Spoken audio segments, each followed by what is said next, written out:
I'm Phoebe Chong-Chua. Thanks for making Live Fit magazine a part of your day. Today we're talking about women and wealth. And I don't know if you knew this, but studies show that 50% of women 65 years and older are single, either by choice, divorced, or widowed. Joining me now is John Lohrenz from JKL Wealth Management. How can these women prepare themselves for retirement? We have a financial handbook for women that goes through about 4 steps, and it would be, fundamentals of financial planning basically. And it starts with taking a look at what you own versus what you owe, and that gives you an idea of what your net worth is.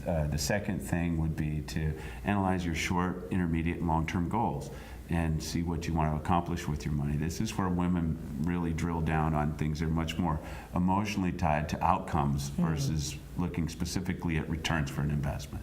So whether it's sending a kid to college or looking at opening a new business or retirement, they're much more connected. As you go through the process, you'll look at what investments are going to best fuel you to get to your goals and go through that process.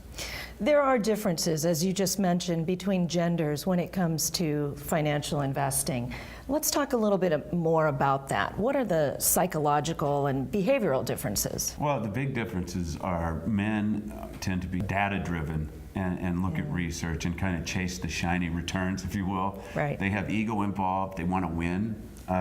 Women ask more questions and are emotionally attached to what are the outcomes. They're more risk averse. They want to make sure that they accomplish their goals and don't have a lot of risk and a lot of downside involved in it. What can they do to protect themselves? The first thing I would do would be make sure that I'm working with a large institution that I can do research on, that has the proper compliance, has that big name, and that's who I'm writing my check out to. I would always be able to research where it's going. I would want to make sure that the statements aren't coming from some wealth management firm necessarily or a financial planning firm, but they're coming from a large institution where I can make a phone call regardless of my advisor and check on my assets. When you get your statements, look at what you own so you can see specifically what is it that we're invested in, and it should make sense to you. That this is what we talked about, this is what I'm invested in, and it makes sense in correlation to the value that I have. And always be very skeptical if you call and ask for your money that there are any delays and a lack of explanation as to why and when you can get your money. John, thank you so much. As always, you have been a wealth of information. I'm Phoebe Chong-Chua. Thanks for watching Live Fit magazine. John Lohrenz will join us again next time. Stay tuned.